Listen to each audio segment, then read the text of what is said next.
नमस्कार, प्रणाम, हर हर महादेव, जय शिव काशी।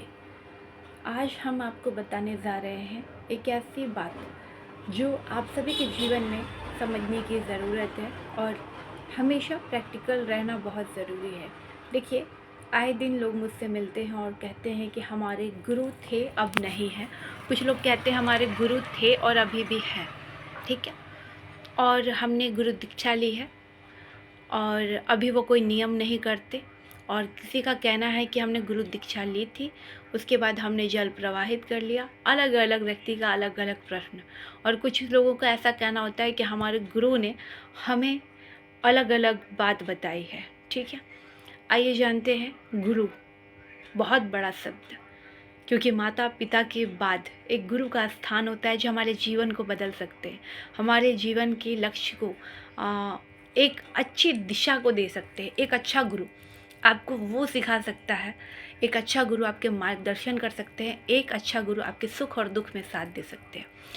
आइए जानते हैं कि गुरु हमें किसको बनाना चाहिए। गुरु ऐसे व्यक्ति को बनाना चाहिए कि उसे आध्यात्म का ज्ञान हो, वह आध्यात्म में अपना आधा जीवन व्यतीत करते हो और वह व्यक्ति अंदर से संतुष्ट होना चाहिए, क्योंकि जो व्यक्ति अंदर से संतुष्ट नहीं है वो कभी आपका गुरु बन ही नहीं सकता या बन ही नहीं सकती। इस बात का हमेशा ध्यान रखिएगा। देखिए, पैसे पर पूरी दुनिया बिक सकती है, लेकिन एक गुरु ऐसा आचरण होना चाहिए कि वो पैसे पर कभी बिक ना सके, उन्हें खरीद ना सके कोई पैसे से। उनका आचरण ऐसा होना चाहिए, एकदम पानी जैसा साफ, तब वो गुरु बनने के काबिल है। जीने के लिए पैसा ज़रूरी है, जीने के लिए आधार ज़रूरी है, लेकिन कोई लालच देकर अपने गुरु को अपने कंट्रोल में करना चाहता तो वह गुरु कभी भी पैसे के लालच में अपने आप को बेच ना सके, उसे कहते हैं गुरु। और आपको हर वक्त जीवन में कोई भी परेशानी आए उनसे आपको वो निकाल सके, वो होते हैं गुरु, ठीक है। अब अलग अलग लोगों की अलग अलग समस्या। तो पहला हम प्रश्न उठाते हैं कि हमारा पहले गुरु थे और अब हमने उन्हें जल प्रवाहित कर दिया, अब हम उनकी चीज़ों को फॉलो नहीं करते हैं क्योंकि उनकी बात हमें समझ में नहीं आई। तो देखिए, मैं हर बच्चे को कहती हूँ और हर व्यक्ति को कहती हूँ कि गुरु दीक्षा लेने से पहले आप अपने आप से ये डिसाइड करें, प्रण करें कि हम क्या ये कर सकते हैं। अगर आप कर सकते हैं तब गुरु दीक्षा लीजिए, ऐसे मत लिया कीजिए, पहला। दूसरा कि अब फिर आप दूसरे गुरु की तलाश है, क्या पता आप फिर आपका थोड़े दिन बाद उनसे मन भर जाए, क्योंकि गुरु एक सीढ़ी है जो आपको चलना सिखाता है। और कोई व्यक्ति, यहाँ पर बहुत सारे ऐसे व्यक्ति हैं कि गुरु का सिर्फ मिसयूज करते हैं, गुरु से ज्ञान प्राप्त करते हैं और फिर गुरु पर ही वार करके वो आगे बढ़ जाते हैं। बहुत सारे ऐसे शिष्य होते हैं कि गुरु को नीचे दबाते हुए ऊपर निकल जाते हैं, ये सोचकर कि हमें फिर कभी जीवन में गुरु की ज़रूरत नहीं पड़ेगी। ऐसे व्यक्ति दुष्ट होते हैं, ऐसे व्यक्ति मूर्ख होते हैं। क्यों? क्योंकि गुरु पूरा ज्ञान कभी भी किसी शिष्य को नहीं देता, वो अंतिम तक परीक्षा लेता है कि क्या ये व्यक्ति हमारे लिए उचित है, तब वो पूरा ज्ञान अपना अंतिम क्षण में सौंप के जाता है उस शिष्य को जिसे उनको लगता है कि ये शिष्य उस चीज़ के काबिल है। तो कभी भी इस भ्रम में और गलतफहमी में मत रहिएगा कि गुरु ने आपको पूरा ज्ञान दे दिया, ठीक है।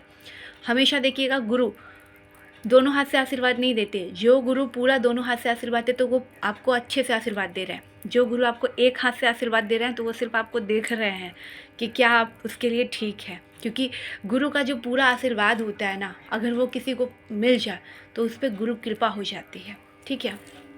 तो इस बात को समझिएगा। दूसरा प्रश्न हम उठाते हैं कि हमारे जो गुरु हैं वह नॉनवेज खाते हैं और मैं भी नॉनवेज खाता हूँ, तो क्या हम गुरु ऐसा बना सकते हैं? देखिए, बहुत सारी ऐसी विद्या है तांत्रिक विद्या में, पद्धति में, जो ऐसा मार्ग है जहाँ पे नॉनवेज वो खाते भी हैं, चढ़ाते भी हैं और सब कुछ करते हैं, ठीक है। तो आपने सात्विक गुरु बनाया है, तामसिक गुरु बनाया है, ये आपके जीवन में डिपेंड करता है कि आपने कैसे गुरु बनाया है और आप किस प्रकार के पूजा पाठ करते हैं, किस विधि से करते हैं, ये उस पर डिपेंड करता है। ये बहुत बड़ा कोई कारण और इश्यू नहीं हो सकता है जीवन का।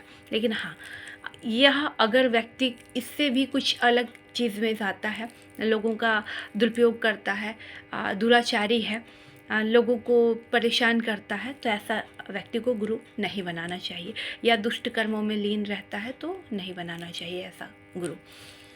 ठीक है, इस बात को समझिए। तीसरा हम बात करते हैं कि हम कुछ क्षणों के लिए गुरु बनाए हैं, उसके बाद हमने उनका मंत्र जाप करना छोड़ दिया, हमने उनका हर एक चीज़ फॉलो करना छोड़ दिया। ऐसे गुरु दीक्षा आप कभी मत लीजिए, इससे आपका ही जीवन में बहुत दुष्प्रभाव पड़ता है।